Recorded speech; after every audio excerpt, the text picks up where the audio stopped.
At Mount Sinai, the people of Israel received a direct revelation from God, often described in Scripture as God's own voice, or word, Hebrew devar, in Greek logos. This act made God's divine will known through the Torah, his teachings and instructions. All of humanity is invited into an eternal covenant with him, a pact that is sealed by one's commitment to love God by faithfully observing and obeying his Torah. This covenant between God and his people has been ratified by the precious blood of Yeshua, Jesus. In the 19th chapter of Exodus, we read where God tells the people, "If you will obey me and keep my covenant, you will be my own special treasure from among all the peoples on earth. For all the earth belongs to me, and you will be my kingdom of priests, my holy nation."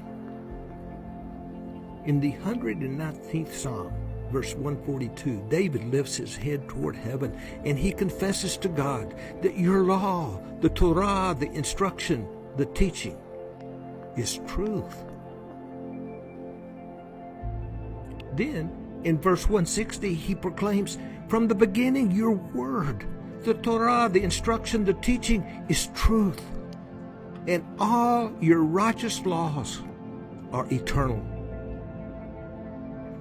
In the 17th chapter of John, we find Yeshua, Jesus, praying to the Father and saying, "Sanctify them, make them ready, consecrate them, set them apart for your service in the truth. Your word, the Torah, the instruction, the teaching is truth." In the 4th chapter of John, in the 24th verse, we read where Yeshua said that God is a spirit, and they that worship him must worship him in spirit and in truth. People need to learn that God is the Spirit that indwells and empowers his people to love and to obey his word. And his word is the Torah, his instructions and teachings. God's indwelling presence gives believers the divine strength and the guidance needed to live according to his will and to guard and to obey his Torah, the law, which is seen as an expression of his love.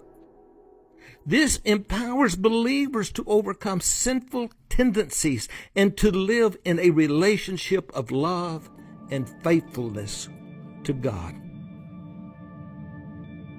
The Apostle Paul amplifies this when he states in his letter to the Romans that the mindset of the flesh is hostile toward God.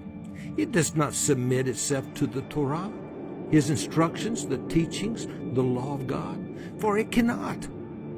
So those who are in the flesh, those who are spiritually dead, cannot please God.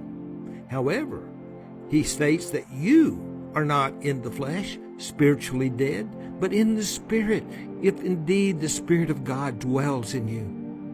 Now, if anyone does not have the Spirit of Messiah, he does not belong to him. Friends, listen to me carefully. If the Spirit of God dwells in you, you will not be hostile to the Torah, the instructions and the teachings that are sometimes translated as the law. In fact, just like David, you will look to heaven and you will confess with all your heart, your soul, and your mind that, oh, how I love your Torah, your instructions and your teachings, your law.